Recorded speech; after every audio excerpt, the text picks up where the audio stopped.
আর জনগণ যখন ওই ব্যবস্থাপনা দেখার পর ভোট বর্জন করে, আপনি রহিত করার কে, আপনি নির্দিষ্ট করে দেওয়ার কে? ব্যবস্থাপনা স্বচ্ছ গ্রহণ করা যাচ্ছে না তার একটা নগ্ন বহিঃপ্রকাশ কিন্তু এই সিদ্ধান্ত। সে আলোচনার শুরুতে আমি শেখ রবিউল আলম, রবিউল ভাই আপনার কাছে যেতে চাই। আমরা যেটি শিরোনাম রেখেছি, বিশেষ করে রাজনীতি এখন উপজেলা নির্বাচনকে কেন্দ্র করে। আপনি জানেন যে তৃণমূলের বিষয়ে বিএনপির কেন্দ্রীয় হাইকমান্ড বেশ হার্ড লাইনে, যারা স্বতন্ত্র প্রার্থী হয়েছিল তাদেরকে বহিষ্কার করা হয়েছে। এই রাজনীতি এবারের যে নির্বাচন, এটি তো দলীয় মোড়কে হচ্ছে না, তাছাড়া স্থানীয় সরকার নির্বাচন, সেখানে আসলে নির্বাচনে অংশ নিতে বাধা কেন? ধন্যবাদ আপনাকে, ধন্যবাদ প্রিয় দুই সহ-আলোচক এবং যারা যুক্ত আছেন। নির্বাচনটাই তো সংকট। এখন ধরেন দলীয় মোড়কে হোক আর যে মোড়কেই হোক, আপনি যেভাবে বর্ণনা করতে চাইলেন, কারণ নির্বাচন তো আর জনরায়ের প্রতিফলন হচ্ছে না। নির্বাচন ব্যবস্থাপনা সম্পূর্ণভাবে সরকার নিয়ন্ত্রণ করে ফেলেছে এবং সরকারি দল বিশেষ করে আওয়ামী লীগের নিয়ন্ত্রণে চলে গিয়েছে। নির্বাচন কমিশন বা নির্বাচন ব্যবস্থাপনার সাথে যারা জড়িত, ধরেন ভোট গ্রহণ, ভোট গণনা, তারা তো সরকার নির্ধারিত ফলাফল প্রকাশ করতেই বাধ্য থাকে। আবার আইন শৃঙ্খলা রক্ষাকারী বাহিনী, সরকারি দল বা ক্ষমতাশীল দলের বা ধরেন আওয়ামী লীগের প্রার্থীকে উইন করানোর দায়িত্ব নিয়ে নেয়। এইরকমের অবস্থায় যখন নির্বাচন ব্যবস্থাপনা চলে যায় আর জনগণ যখন ওই ব্যবস্থাপনা দেখার পর ভোট বর্জন করে, তো সেই নির্বাচনটা তো সংকট। সেই সংকট থেকে উত্তরণের জন্য তো আমাদের আন্দোলন রয়েছে, সংগ্রাম রয়েছে, এটা আপনি জানেন দীর্ঘদিন ধরে রয়েছে। আমরা চাই একটা গ্রহণযোগ্য নির্বাচন, সব প্রার্থী সমান সুযোগ পাবে, সব রাজনৈতিক দল সমান সুযোগ পাবে, ভোটাররা অবাধে ভোট দেবে, ভোট গণনা হবে স্বচ্ছতার ভিত্তিতে, ফলাফল প্রকাশ হবে প্রকাশ্যে স্বচ্ছতার ভিত্তিতে, জবাবদিহিতার ভিত্তিতে। সেই ব্যবস্থাপনা প্রতিষ্ঠিত করবার জন্যই তো আমাদের রাজনীতি আন্দোলন সংগ্রাম আছে।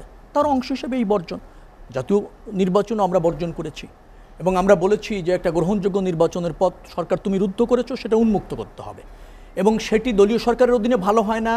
প্রমাণ হয়েছে 14, 18 এবং 24-এ যে নির্বাচনে এই সরকার ক্ষমতায় আছে সেটা একেবারে ভেঙে পড়েছে। সবাই জানে, আমাদের দেশের সবাই জানে, রাজনৈতিক দলগুলি জানে, সাংবাদিক হিসেবে আপনিও জানেন, আবার ধরেন দেশের বাইরেও এখন সেটা জেনে গিয়েছে। সেই প্রক্রিয়াটা আপনার পুনরুদ্ধারের জন্য আমাদের আন্দোলন, এবং এই আন্দোলনে জনগণ সম্পৃক্ত হয়েছে ভোট বর্জন করে।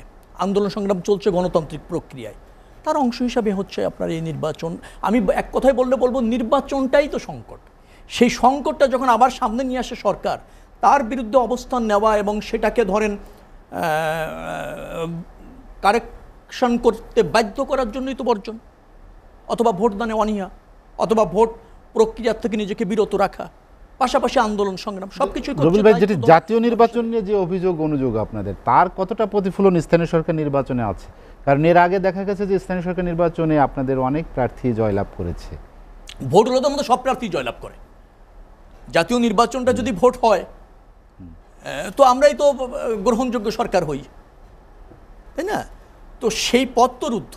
ভোট হলে তো আমি এখনও বলছি আপনাকে, বাংলাদেশের মানুষ আওয়ামী লীগকে বর্জন করেছে। আওয়ামী লীগ রাজনৈতিক দল হিসেবে তার জনমত একেবারে তলানিতে, এবং তার যে গর্বের জায়গাগুলি ছিল একটা রাজনৈতিক দলের, সেগুলো এখন বিতর্কিত। যে কোনো মূল্যে আওয়ামী লীগ ক্ষমতায় থাকতে চাইছে, তো সেটা তো একটা রাজনৈতিক দলের ভীষণ হতে পারে না। রাজনৈতিক দল হিসাবে তার গর্বের জায়গা হচ্ছে সে জনরায়ের উপর আস্থা রাখবে, জনরায়ের পক্ষে গেলে ক্ষমতায় থাকবে, বিপক্ষে গেলে ক্ষমতার বাইরে যাবে। যারা ক্ষমতার বাইরে যাওয়ারই মানসিকতা রাখে না অথবা ভীতি কাজ করে, সেটা তো রাজনৈতিক দল হিসেবে ফাংশন করে না। সেই জন্য তারা নিয়ন্ত্রিত নির্বাচন করতে চায়, এবং উপজেলা নির্বাচনও আপনি দেখবেন তারই অংশ। ইতিমধ্যে আপনি দেখছেন যে সরকার বলছে যে মন্ত্রী, এমপি, ক্ষমতাসীন যারা আছেন, দলের হাইকমান্ডের সাথে যারা যুক্ত আছে, তাদের আত্মীয় স্বজন নির্বাচনে অংশ নিতে পারবে না। কেন নির্বাচনে অংশ নিতে পারবে না? গণতান্ত্রিক ব্যবস্থা তো সবার জন্য উন্মুক্ত। আপনি রহিত করার কে, আপনি নির্দিষ্ট করে দেওয়ার কে? আপনি সমস্যাটা যেখানে সেখানে আপনার মনোযোগ নাই। নির্বাচন ব্যবস্থাপনা যদি স্বচ্ছ, গ্রহণযোগ্য, নিরপেক্ষ থাকে, তাহলে মন্ত্রীর আত্মীয় হলে সমস্যা আছে? কোনো সমস্যা নেই তো, তার জবাবদিহিতা আছে, প্রশাসন সেটা নিয়ন্ত্রণ করবে, জনগণ অবাধে ভোট দেবে।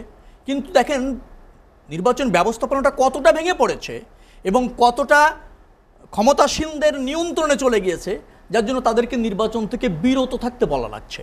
কিন্তু দুঃখের বিষয় হচ্ছে সরকার এবং নির্বাচন ব্যবস্থাপনার সাথে যারা জড়িত, তারা নির্বাচনকে স্বচ্ছ গ্রহণযোগ্য করতে পারছে না। এটাও কিন্তু নির্বাচন ব্যবস্থাপনা স্বচ্ছ গ্রহণ করা যাচ্ছে না তার একটা নগ্ন বহিঃপ্রকাশ কিন্তু এই সিদ্ধান্ত।